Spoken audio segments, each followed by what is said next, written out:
The broadcast is now starting. All attendees are in listen-only mode. Good afternoon, everybody. I'm delighted to welcome you to the second webinar we're running for the creative and tech sectors on entering the China market. This one we're focusing on e-commerce, which is particularly timely with Black Friday coming up. My name is William Barnes-Graham and I am the Digital Content Manager at Open to Export. We are an online community helping small UK businesses get ready to sell overseas through our step-by-step articles and guides, regular webinars, Ask the Experts forum, and our Export Action Plan tool. You can find all of these on our website at www.open2export.com. Open to Export is powered by the Institute of Export and International Trade, the UK's only professional membership body for international trade, offering a unique range of individual and business membership benefits, education and training catering for beginners through to master's degrees, and an always exciting and prestigious programme of events celebrating UK businesses' exporting achievements. We will be running a live Q&A at the end of the session, and you can ask questions at any point during this webinar using the question box on the control panel to the right-hand side of your screen. We have two wonderful speakers today, with Jack Porteous from China-Britain Business Council giving an overview of the opportunities for companies from the creative and tech sectors in China. And then we'll have Emil Strickland from Thrive Digital, who will be giving some of his expert e-commerce tips, having worked with various companies selling into the region. But to kick things off, over to you, Jack. Thank you very much. Hi. Thank you for that introduction. My name is Jack Porteous. I'm from the China-Britain Business Council. If we can just go to the next slide. Just to give a very quick overview of who we are. We are the UK's leading UK-China trade association, essentially, and we're a membership organisation, but we're also the official partner of the Department for International Trade in China. We've got a network of advisors around the UK covering all regions of the United Kingdom, and we've got a network of 13 offices based around mainland China with staff there ready to support UK companies as they look to grow further in market. We have a variety of services and resources available to UK companies, some of which are listed on this slide. A couple to look at particularly: the export opportunities. We feed into the Department for International Trade's Exporting is Great export opportunities system. So if you go on exportingisgreat.gov.uk, you can see global opportunities, the ones from China we have generated, and they are real live demand from Chinese organizations looking for products from overseas, and we are interested in trying to make sure that they source that from the UK. Also worth looking at the resources and information on our website. There's a lot on there that's available for free, common fact sheets on common business issues associated with doing business with China. For some of our more meaty reports, they are members only or available for download for a small fee. So if we can go to the next slide, please. I'm going to use my kind of quarter of an hour, 20 minutes or so here, just to go over a little bit of an overview of the Chinese retail market before we hear a little bit more specifically about e-commerce. And no presentation about China is complete without a slide that tries to convince you that China is enormous, because it really is. As it says on the slide, there are 7 provinces of China with a population greater than that of the United Kingdom. Now, everybody also has heard of the major cities of China, Beijing and Shanghai. Perhaps they've heard of Guangzhou and Shenzhen, maybe one or two others. But there are actually more than 160 cities with a population greater than 1 million people. So part of your thinking about China has to be where in China you believe there is a demand for your products and where you can realistically compete with everybody else that is available in that area. Shanghai is a very different market to some of the less developed, less wealthy areas of China, often in the West. Another thing to note is that quite a lot of the cities in China are increasingly joined up, providing cluster markets.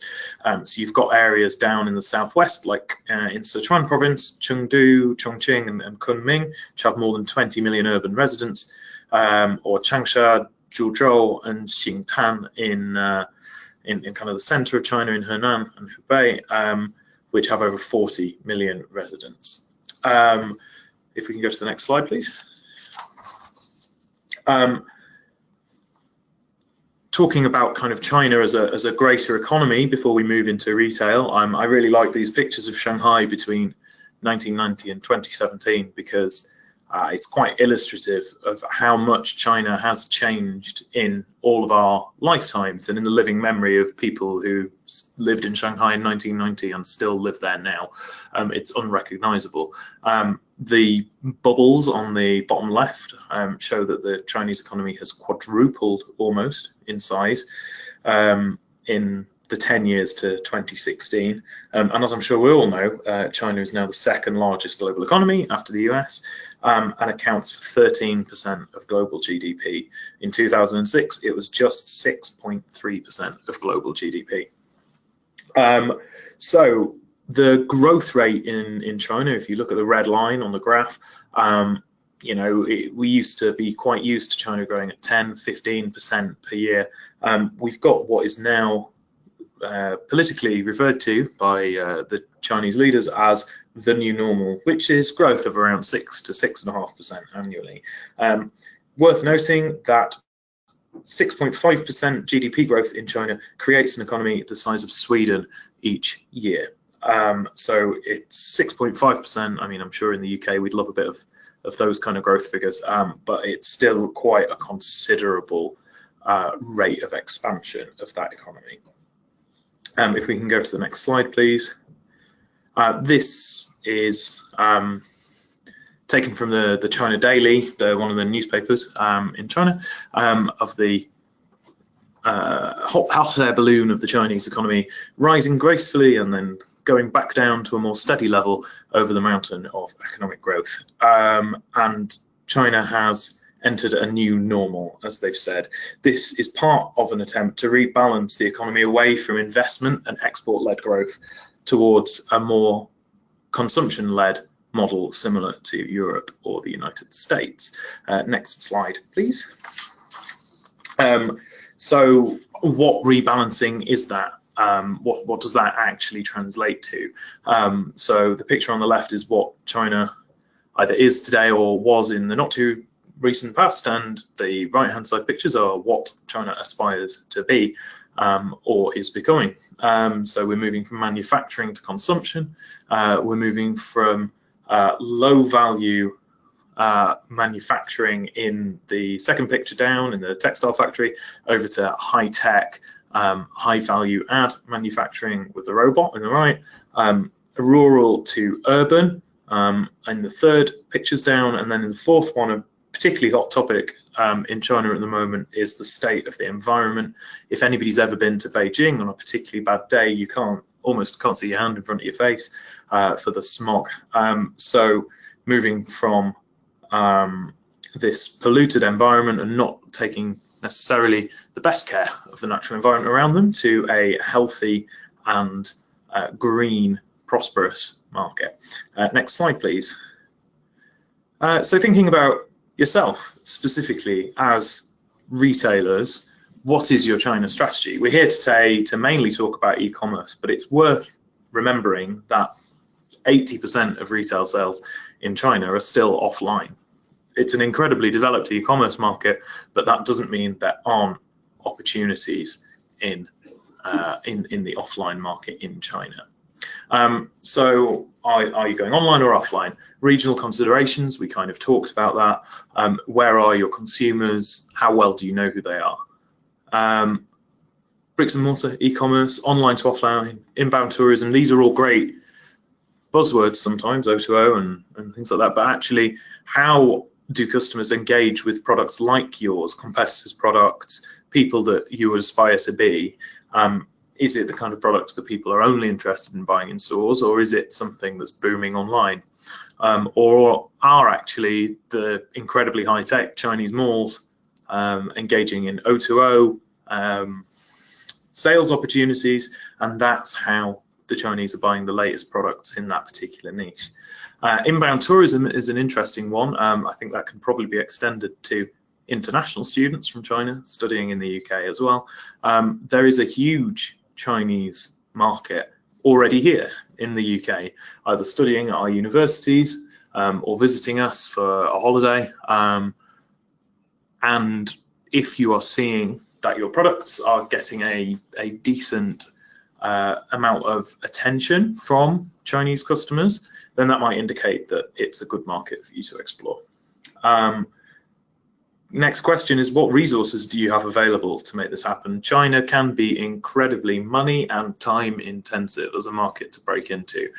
It's not something to kind of waft at lightly in the hope that something catches on. It's worth planning and thinking about what you have to devote to the market and what your expectations for the market are in advance, and trying to be realistic about what you think you're going to achieve.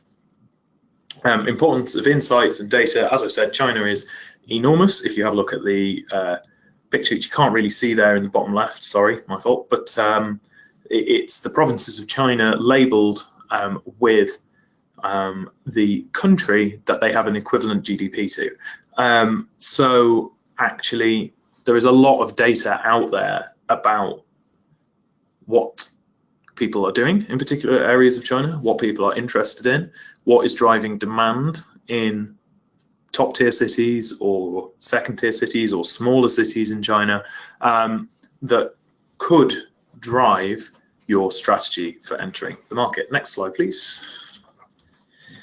So in terms of kind of an overall growth picture for subsectors, we've got split down into kind of five key areas for retail. What the market size in 2015 was in the first column, an estimate of what it will be in 2020, and then the compound annual growth rate that happened 10 to 15, and then the estimated growth rate from 16 to 20. As you can see, the one that is really booming is the mother and baby segment, but you know, 8%, 9% growth in other areas is still fairly strong. Beauty is an interesting one as well, because there is such a strong demand for foreign goods in this space, that it's still, whilst a small market, a lot of the spend does occur on, a lot of the spend is allocated to brands that are either imported or bought overseas. If we can have the next slide, please. I've written the wrong title on this slide, I noticed just now, but actually this is just a picture of a mall in China. I'm from originally Barnsley, a small town near Sheffield. So I, as a teenager, used to spend many hours in Meadowhall, for those of you who know it, a shopping centre just outside of Sheffield. And I can tell you that Meadowhall looks absolutely nothing like this. Chinese malls are really, truly next level compared to what we've got over here. As you can see, they are big expanses with 5, 6 floors. They're often integrated spaces that have not just retail shopping outlets, but also a large food and beverage, restaurant, convenience food area, cinemas, ice skating rinks indoors, often gyms, occasionally swimming pools. They've occasionally got residential property on top of the mall as well.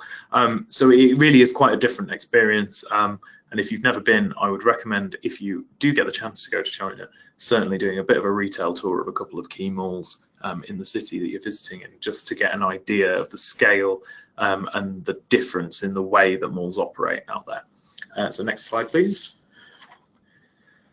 However, there are too many malls in China. There has been considerable overbuilding in the last few years, last 10, 15 years. And as I say, there are numerous vast and underoccupied However, space in the most famous malls can be incredibly expensive. If you're looking at the Kerry Centre or you're looking at one of the big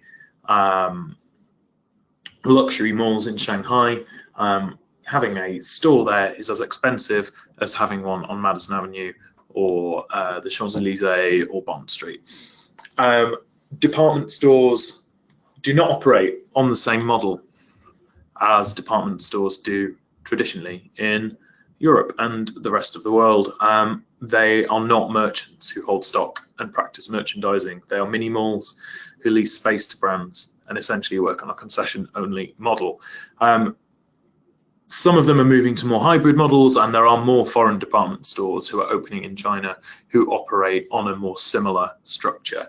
People like Isetan from Japan, Lane Crawford, even House of Fraser, who opened a store in Nanjing this year. Multi-brands and boutiques are uncommon and are often one-off local stores. Makes it quite difficult to be systematically building a large multi-brand presence in China if you're going to have a lot of separate accounts to get any kind of coverage, even in one city or one province. Next slide, please. Just some kind of examples, some names. Part of the reason I put this in is on the basis that I think it's interesting to see how few of these we've ever heard of, and it's a very different set of people. But there are also ones in there that you have, I'm sure, heard of. So you've got Wall in the hypermarket and supermarket for anybody who's got food and drink or FMCG products. There's Walmart, Vanguard, which owns part of Tesco nowadays, Metro, the German wholesale outlet, and Carrefour, the French supermarket, where I used to do all my shopping in China because they have excellent baguettes. Convenience stores, the now Japanese-owned but originally American company 7-Eleven, are relatively ubiquitous depending on which city you're in. And beauty, if you've ever been to Hong Kong, you'll recognise Watson's, or anywhere in Southeast Asia, really, Watson's Pharmacy, which is kind of like a Boots equivalent. Next slide, please. So I've mentioned this a couple of times. The Chinese consumer, you need to understand who you're selling to, and what they want, and how much they have to spend, and all of these important factors that you must consider when thinking about your consumer and who's actually going to buy what you're offering to them. Mentioned that the policy is there that's promoting domestic consumption as a key driver of Chinese economic growth overall. Large population, tick, said that. But the key stats, I think, here is that the household income is due to increase, nearly trebling between 2012 and 2022. And there is an emerging upper middle class. So that is from a report by the Economist Intelligence Unit, which is available for free online. It's called the Chinese Consumer in 2030. I'd recommend having a look through it. It covers a lot of sectors from automotive to healthcare, education, as well as retail, and what people are spending money on. But on that chart, the kind of, I'm not quite sure how to describe it, it's kind of a greeny colour. The one that is moving from 7% to 20% between 2015 and 2030 is the upper middle class group, who have disposable income of 67,000 RMB to 200,000 RMB, which is around 7,500 to 23,000 pounds per year. So if you're adding 13% there, that is 150 million people who are moving into that bracket of disposable income over the next 15 or so years. And that really is the group that a lot of imported brands are aiming at. Next slide, please. Not going to focus on this too much, but just to say that there are lots of different tiers of city in China, as we've mentioned. It can be quite a confusing picture, but it's worth talking to us for more advice on that. The graph in the bottom left shows the predicted size of retail markets. As you can see, by 2022, China is expected to be double the size of the United States. retail market. And then products purchased in the last 3 months. This is through Alipay's annual spending review in 2014. So things that have been bought through the Alipay payment system, gives you an idea of some of the things that have been bought online at that time. The one that's right at the bottom there, fresh food. I would imagine if you saw the data from today or this year, that would be much higher up than it is there, because both Tmall and JD, two of the leading e-commerce platforms, now have fresh food and supermarket offerings on their websites, which weren't live in 2014. Next slide, please. What's driving it? Technology is the top one. So the QR code is everywhere in China. You can kind of see it on the on that POS display system there in the top left picture. That is how Chinese people pay for things. It's how Chinese people find your website. It's how Chinese people follow your social media accounts. So being aware of the technological advances of China, you know, which has 700 million mobile internet users, which is 95% of all internet users. In 2016, there were 43 million new internet users, and there are nearly 500 million people using mobile for online payments. We've then got the picture of the cute baby there in the top right. So for anybody in this sector, we saw from our earlier slide that the mother and baby market in China is enormous, and we expect that to continue, partially driven by the recent change in policy, moving away from one child to 2 children per family as the family planning policy of the government. We've also got, we kind of talked about this with the picture of the mall, the changing nature of the trade mix in shopping centres, moving towards a retail and entertainment fusion model. And then at the bottom right, the growth rate of Chinese fitness clubs is another big trend that we're seeing at the moment, is an interest in healthy living, fitness, healthy eating.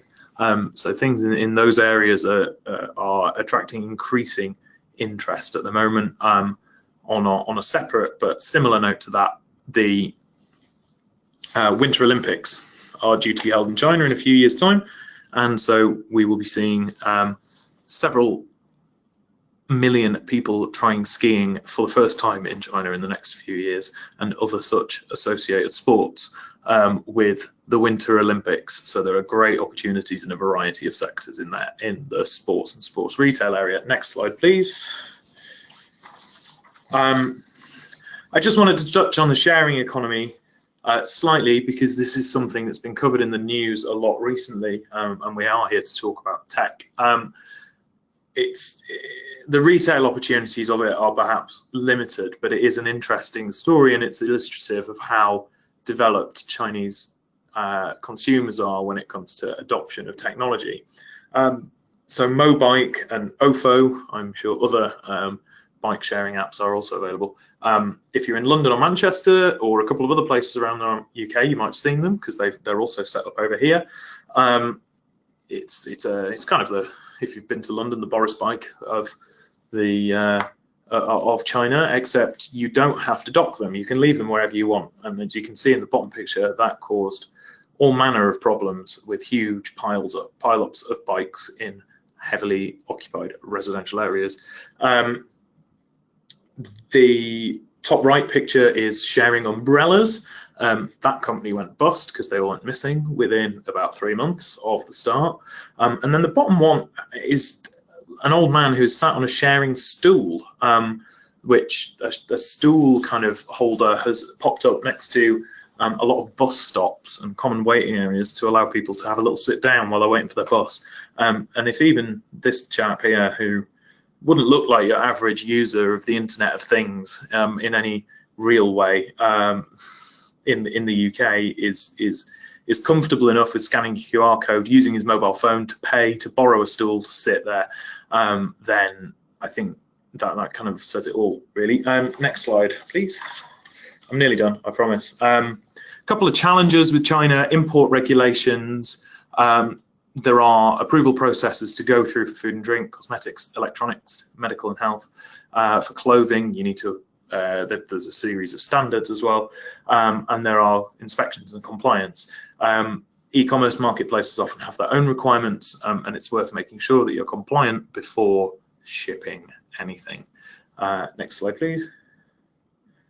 I'm not going to do this in too much detail because I know this was covered in the other webinar that was held.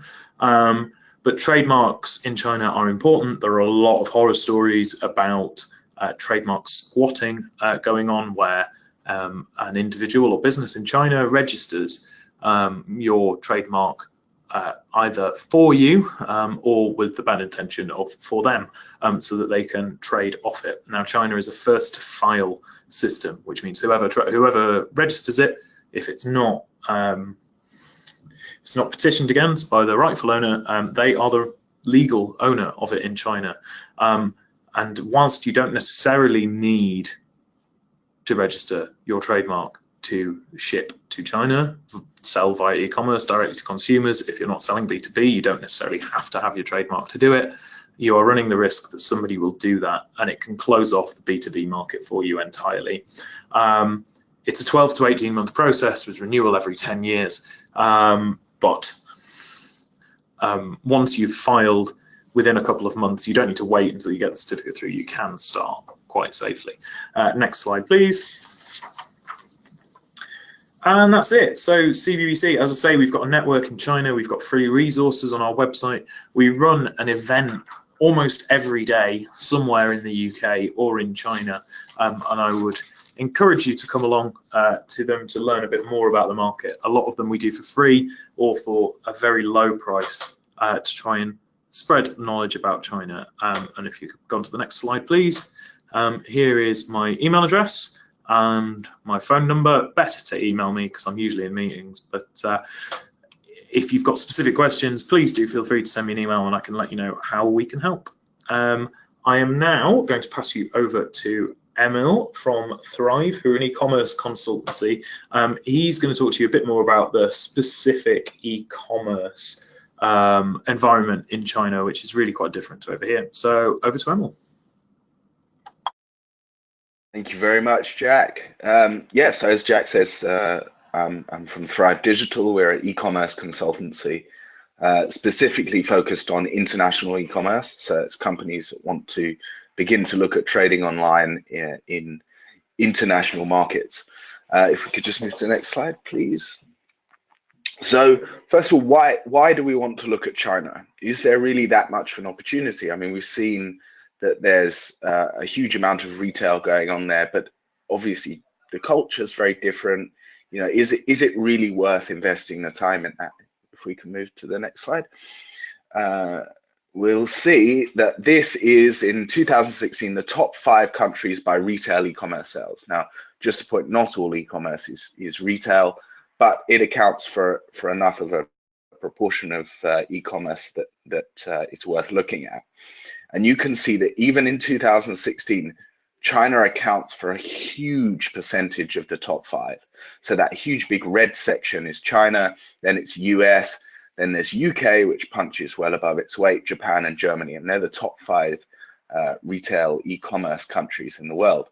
China, well over 50%, much larger than the US. So already they are doing huge amounts of e-commerce. If we can move to the next slide, please. And this is what it looks like over time. I mean, by 2020, it's huge.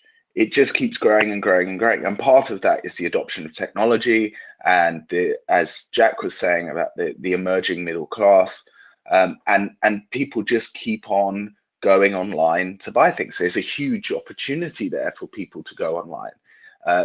Jack was saying that 80% of retail sales happen in store still. So it's still possible to gain a huge chunk of the retail market for e-commerce sellers. So if we can move to the next slide. And now this is a really interesting one.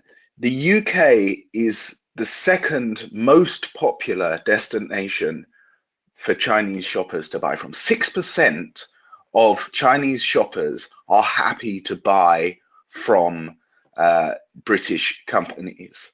via e-commerce. Now, if you think back to the size of that the Chinese graph, that 6% accounts for an enormous market potential that at the moment UK companies really aren't tapping into quite as much as they should be. If we can move to the next slide. So how do we do it? How do we get those Chinese consumers to know about British brands, British retailers, and British products? If we can move to the next slide. The first thing we have to think about is social media. Now, in the UK and Europe and the US as well, people tend not to buy through social media. Now, that's not to say social media isn't a useful tool for pushing sales, but it's very, very small. The US are further ahead. It tends to be more influencer and social influencer marketing for leading to e-commerce sales. The UK sits somewhere in between the US and the rest of Europe. And then the rest of Europe, particularly Germany, which was, as we saw, was the 5th largest in the world and actually the 2nd largest in Europe. That is almost all of the sales are through search as opposed to any kind of influencer marketing. So in China, that's completely reversed. There are huge amounts of influencers who have huge followings because it's so large that you can use these influencers to affect your e-commerce sales, and people, consumers are a lot willing to buy based on the recommendations of influencers when you compare that to really the rest of the world. WeChat is one of the most powerful platforms, and for those of you that aren't familiar with WeChat, it's basically like every type of app we have over here in the West in one. So it's a social media platform, but it's also a bit like WhatsApp or a messaging app. You can also, brands have shops on there and retailers have shops on there. So you can buy products through WeChat. You can buy everything from kind of B2B happens on WeChat all the way through to buying your milk if you want to do that.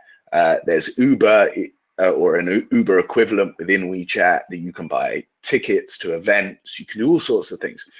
Another fundamental difference, which we'll go on to look at it a little bit more in a second, is that WeChat has its own payment gateway. So you can pay for things with WeChat. And that's not just, you know, buying stuff from WeChat, but you can also buy things from retailers and brands within WeChat through your WeChat wallet, which, you know, a lot of the time, particularly being based in the UK, we assume that everyone uses credit and debit cards or something like PayPal, which essentially is a way of using a credit and debit card online. But that's not the case globally. You know, India, for example, does cash on delivery. Germany doesn't use credit cards. They use a sort of form of direct debit by and large. So it's different all across the world. In China, it's the wallet, and WeChat has its own wallet function. So if we move on to the next slide, we can look at e-marketplaces and e-tailers. So the three big ones really there are JD, Tmall, and Taobao.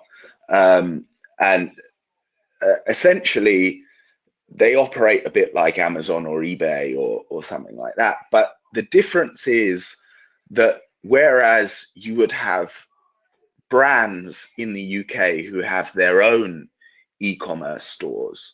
So if you think, you know, you might buy something from Burberry.com, or you might buy something from, I don't know, Samsung.com. That doesn't translate into China.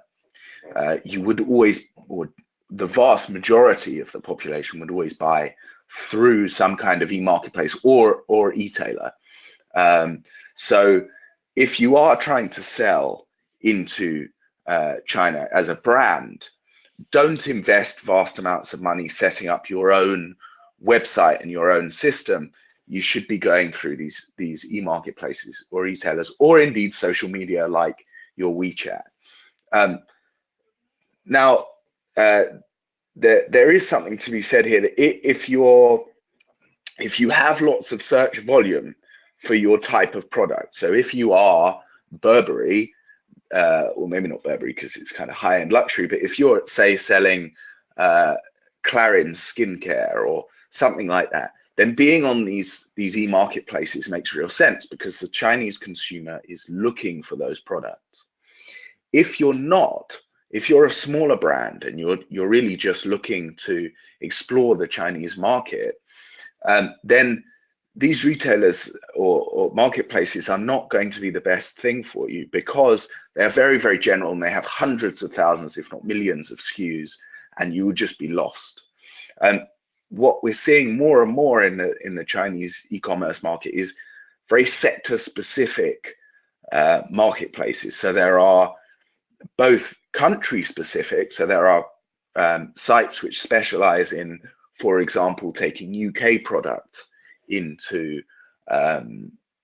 China, but also very, very specific things. So it might be UK children's wear into China, and they're still, you know, e-marketplaces or retailers, but they're very, very specific, and you have a much higher percentage chance of actually reaching a customer rather than just getting lost in a kind of mass of other brands. If we could move to the next slide, please. So this is coming back to this idea of an e-commerce website, and if you're going to do your own e-commerce, you have to be aware that the Chinese consumer tends not to buy from brand e-commerce websites. So if you're a retailer, you can sell quite effectively getting the things right in China. And these are really just two examples of there's Taobao on the right and AliExpress on the left, both of which are owned by Alibaba, which for those of you who don't know who Alibaba is, it's the world's largest e-commerce group. They own Alibaba.com, which they're most famous for, which is a B2B marketplace. But they also own Taobao and Tmall as well, for that matter.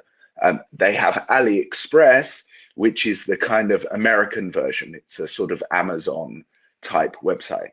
And you can see that these look completely different. The right one is much more catered towards the Chinese audience and the left much more towards the American audience. Lots of things within that that you have to be aware of in terms of everything from color schemes and language to QR codes and cultural preferences and all sorts of things within that. But you need to get it right. You can't just blindly replicate your website for China. If we can move to the next slide, please. So this was a lovely quote, I think sums it up really well. It's from Wikipedia, and it says, "The internet behind the Great Firewall can be considered a parallel universe to the internet that exists outside." Basically, this is so for those of you that aren't aware, the Great Firewall of China is part of a much larger project of essentially the Chinese government controlling parts of the internet. What it means for websites trying to get into China is that it makes it very, very difficult. It's not just the culture of the Chinese consumer that is different. You know, things are set up differently technically, and there are different things you have to comply with, and there are different legalities and things like that. It is possible.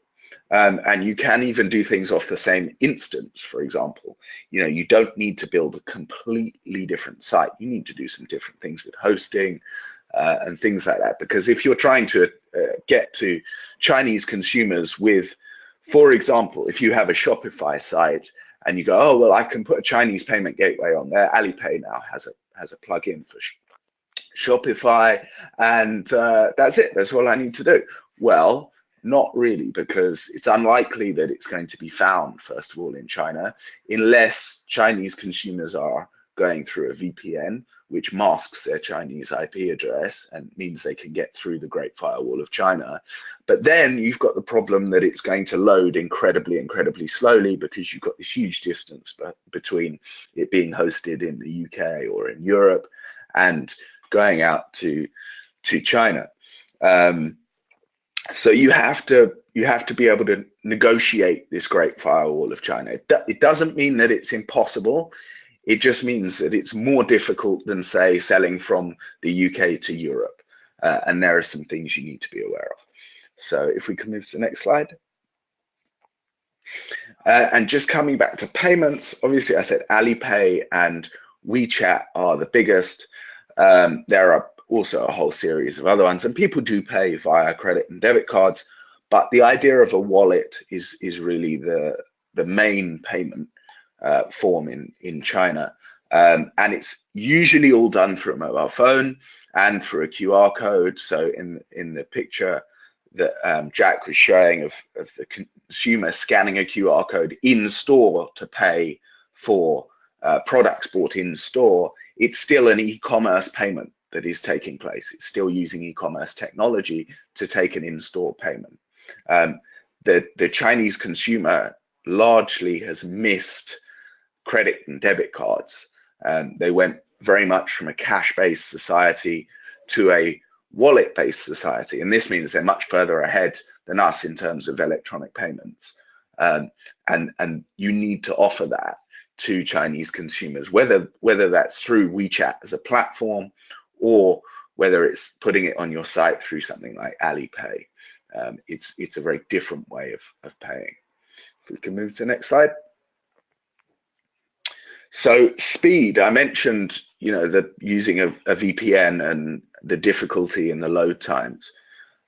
Another thing that is really important to consider is that 95% of internet users use mobile in China.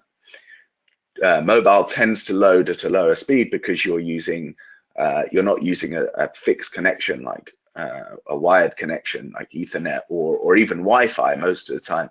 You're using 3 or sometimes 4G, but more often than not 3G, which is much slower than a fixed internet connection. So not only if you're trying to get into China with your existing website, not only are you going to have issues with hosting and not being hosted there and content delivery and things like that, but the technology that is being used will tend to load much slower. And it's a really serious thing because the amount of customers you can lose just by having a slow to load website is really extraordinary. If you want to test this in your home country, you can just type in Google Speed Checker or something like that into Google, and there's a Think with Google website speed checker, and it will tell you what percentage of your potential customers you are losing due to slow load times on your website. I think it's something like you lose 80% of your potential customers in the first 12 seconds or something incredible like that. So if you're loading in over 20 seconds in China, you've lost most of your potential customers. So it's something you really need to be aware of and take precautions to make sure that your customers are getting your content and your website as fast as possible. So if we can move to the next slide. The other one is language. So language is important, but it's not the be all and end all. You have to really weigh up cost and benefit. In terms of UK in general, outside of the UK, the number one reason people buy from the UK is that they can't get the products in their own country. So by the time they've made that decision to buy, they've already made the decision to buy from a foreign brand or a foreign company.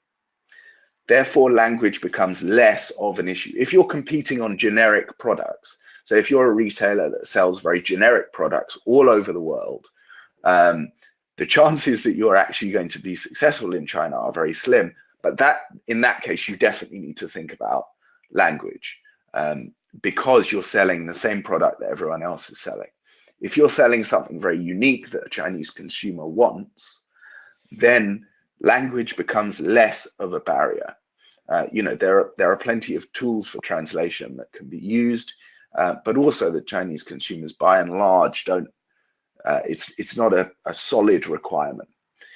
It may lead to an increase in sales, and quite often it does, but you have to consider whether the cost of doing it really outweighs the benefit.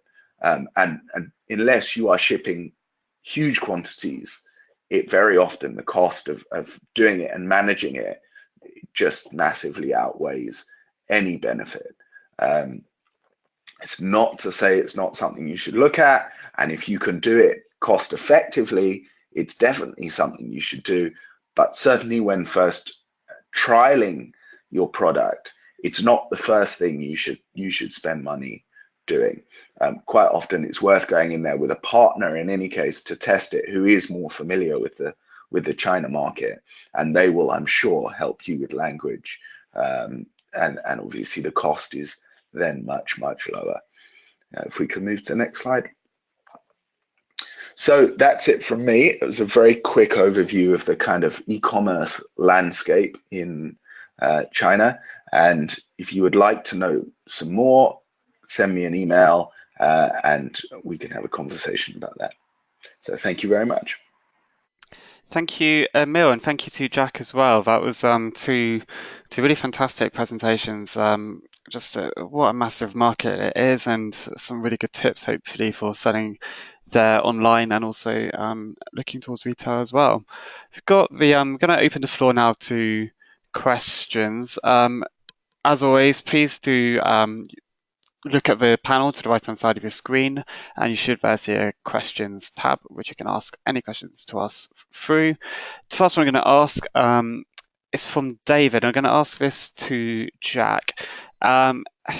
David's asked around kind of an overview of B2B activities and opportunities, especially around training and educating domestic Chinese people, and I think his particular focus is business management. But Jack, if you could just give an overview of the B2B opportunities in training and educating, please. I'm not sure I can, actually.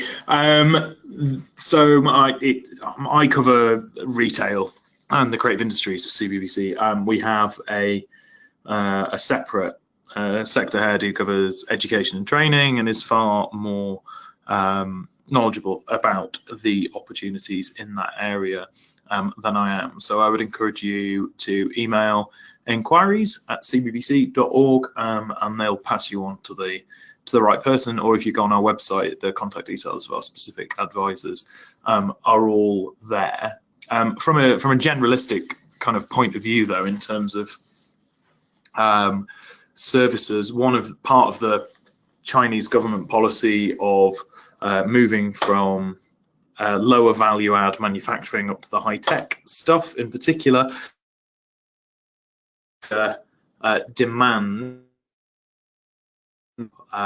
expertise from outside of China to be imparted. That applies in the healthcare sector, it applies in education, in a pure education of children and university students point of view, and also from a business management point of view. If it is something that is going to help the company evolve and do something better, then there is certainly a demand for it. There are challenges around getting paid. There are challenges in promoting and marketing what you're doing, and competing with the local providers of similar services, as there would be in, there are certainly opportunities there. So yeah, please get in touch. But other than that, I'm afraid. No, thank you, Jack, and that's very honest. And yeah, I mean, as builders, this is a creative and tech focus. We've got a couple of food and drink questions in as well. I'm going to try and park those for the moment, because I'm going to prioritize creative and tech questions, because that is what we've built this for. Just had a question in from Oliver for Emil. Oliver's talking about DIT offering small businesses a chance to enter JD.com and Tmall autonomously at a discount. And he asks, would you advise to do this, or is it better to find a partner who knows how the e-commerce landscape operates in China? So Emil, can you speak to that? Yeah, sure. So marketplaces like JD are fantastic because all the Chinese consumers are buying there. However, if Chinese consumers don't know you exist, you are spending time and often money getting onto these platforms where no one even knows you're there. They're not going to see you because these are just enormous marketplaces. And unless you're selling a very unique product with a high search volume, it's very, very difficult to stand out in those marketplaces. So really, it depends on what you are selling. If you are selling something with a high search volume and that Chinese consumers are after, and you're able to be price competitive and there's no one else selling it, either that product at all, or there's no one else selling it at the price that you are able to provide it, then absolutely 100% go and look at these malls, whether that's JD or Tmall or any of the others for that matter.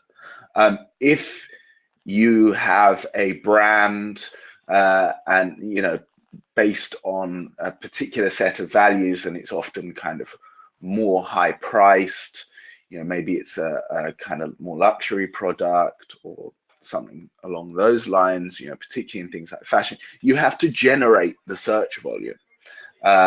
And a partner who is good at doing that will be able to advise on how to do that. How do you generate the search volume?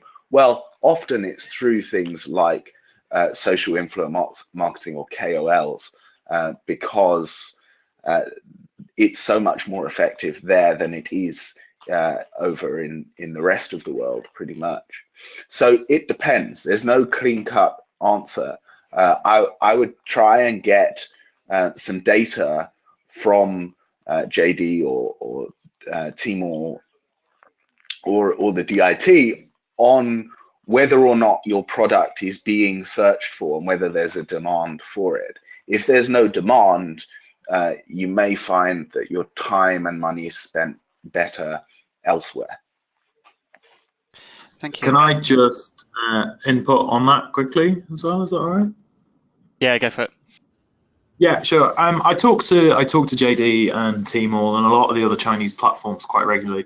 And with Tmall and JD, they're actually super fussy about who they let open stores, which foreign brands they let open stores on their site as well. And they really are after the big guys a lot of the time. So it's not necessarily the best solution for SMEs, discount or no discount.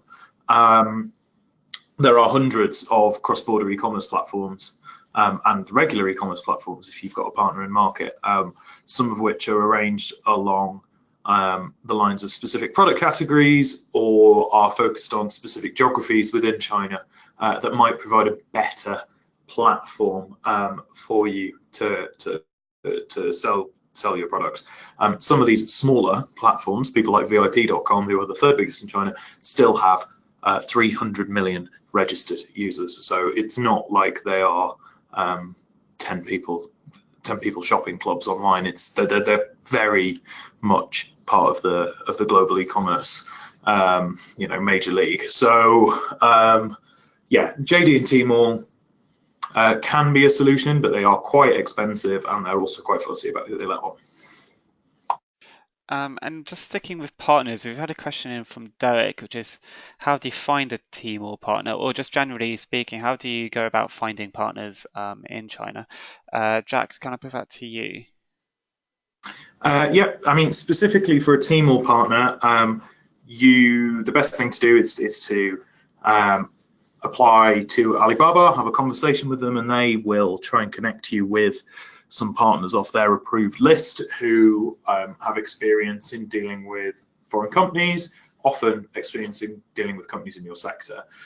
In terms of finding partners in market in China, there's a couple of routes you can take. If you're doing trade shows in Europe or the US or Japan, quite often Chinese buyers will be there. That's the hope for the best approach. You can, of course, attend trade shows in China that are specific to your product category, and some of them are on the TAP grant list available from DIT as well. Or alternatively, CBBC do offer a service where we can, for a fee, we can identify potential partners for your product. Now, clearly, you've got to be pretty convinced that there is a demand for your product to want to commission us to do that. But I'm happy to have a chat with anybody who thinks that might be a viable route for them. Thank you, Jack. And we've just had a quick question in from Daniel. He's just asking if you can mention some more of the smaller platforms. So I don't know if you just kind of say 4 or 5 more, if off the top of the head, that'd be great. Thank you. Me again. Okay. So VIP.com are the third biggest. There's Kaola, which is spelled like koala, but with the A and O the wrong way around, which is owned by an enormous corporation called NetEase. There's Suning, who are originally a white goods and electronics store in China, who've got an e-commerce platform now. There's one called Dangdang, D-A-N-G-D-A-N-G, which is it's really books and educational materials kind of vertical e-marketplace. There's also Jume, which is for cosmetics. Little Red Book is one that's very popular at the moment. The list goes on and on and on and on. There are lots of them, and it's about identifying which one, if any, is the right platform for your product, and which one has the right terms that you can work with, and they're happy to work with you too. Thank you, Jack. And we're going to just do one last question, and I alluded to it earlier. We did have a couple of people asking about food and drink, and I'm in a good mood, so I will just ask Emil, generally, what experience have you had kind of with food and drink companies selling on e-commerce platforms into China, and what advice would you give to them? Okay, so food and drink, the general principles are the same. But there are specific elements for each food and drink product. Some food and drinks aren't allowed. Some of them have other types of, there are other types of barriers, whether that's anything from, if you look at whiskey and the bonded warehousing and all sorts of things like that. So each food and drink case is slightly different. But broadly, the principles are the same. If there is big search volume, you can take advantage of some of the marketplaces, and if there is a smaller, less of a search volume, but you believe that you can drive traffic to the Chinese consumer through influencers or through connections you might have with people out there, then it's very possible to do it yourself. I know a brand who is selling lots of tea to China. And they're based in Scotland, and they sell large quantities in wholesale quantities of tea to China. So it's definitely possible to do that. They do it through kind of connections that they have and have built out there, and they use partners and things like that. So that each case is different, but broadly the same principles apply. I hope that helps a little bit. No, many thanks, Emil, and yeah, thank you for dealing with that slight curveball at the end. But no, thanks both for all the answers, which is really useful, and I'm sure we'll be able to continue some of these conversations offline afterwards. But no, thank you both, Emil and Jack, for the answers and for the presentations, and I hope everyone's found that useful. So just going to wrap up now. We're coming up to the end of the year in terms of the events we're running at the Institute of Export and International Trade.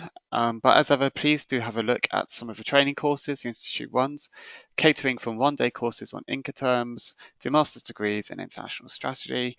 And please note that there will be a price rise for qualifications at the Institute on December 1st. So do sign up quickly if any of those are of interest to you. We have one more webinar this year, which is on planning for export success in 2018. This will include tips from BB Financial Services on how to stay on top of the financial challenges trade brings, guidelines from the Institute to market selection and getting your goods overseas, getting your goods delivered overseas, and some tips from one of this year's Export Action Plan winners, the gluten-free brewing company First Chop Ale. Do have a look at opentextpod.com/webinars for info on how to register to this and to see recordings of all the wonderful webinars we've done in 2017. As always, please do take our exit survey to let us know what you thought of today's webinar and to give any suggestions for improvements or future topics. That's all from us for now. Please have a great rest of the week and goodbye.